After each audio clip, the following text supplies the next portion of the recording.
Good morning, কেমন আছো তোমরা সবাই? তো আলহামদুলিল্লাহ আমি ভালো আছি। তোমরাও ভালো থাকবা, ভালো থাকার চেষ্টা করবা।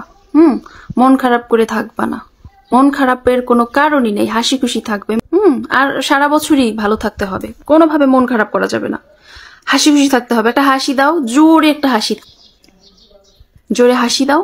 হাসি দিলে মন ভালো থাকে, শরীরও সুস্থ থাকে। আর শোনো একটা কথা, এই যে আমি তোমাদের এসে একটু গুড মর্নিং বলি, গুড আফটারনুন বলি, কেমন আছো, খাইছো কিনা, ঘুম থেকে আর্লি উঠছো কিনা, টাইম মতন কাজ করছো কিনা, ভালো আছো কিনা, মন খারাপ কিনা, এটা একটু জিজ্ঞেস করি আয়সা, জানতে চাই। তাতে এত বিরক্ত কেন লাগে? এত বিরক্ত হও কেন? কেন হও? কেন হও এত বিরক্ত? ভালোবাসা যায় না? আমি তো ভালোবেসেই জিজ্ঞেস করি, ভালোবেসেই জানতে চাই। যে আমার ফলোয়ার্স, আমার শুভাকাঙ্ক্ষীরা কেমন আছে, তারা আসলে তাদের মনটা ভালো আছে কিনা। তো বিরক্ত কেন হও?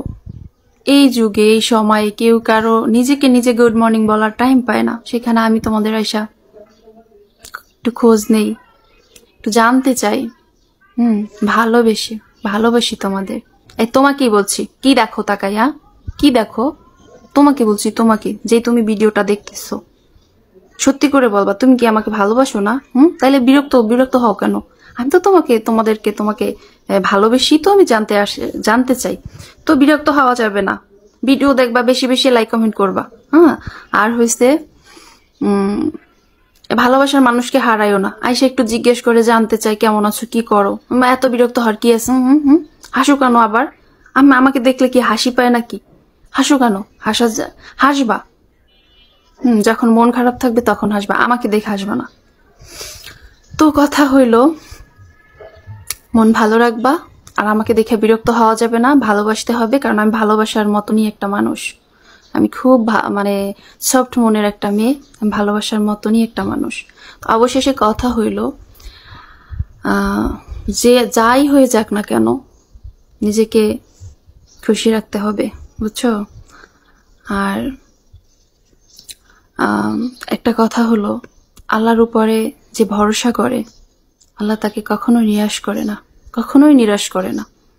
তো হতাশ হয়েও না, হতাশ হওয়া যাবে না। ধৈর্য ধরো। সময় মতন যেটা তোমার ভাগ্যে লেখা আছে, যেটা পাওয়ার, সেটা সময় মতনই আসবে, বুঝছো? তো ভালো থাকো, বাই বাই, টাটা। আর সাপোর্ট করো।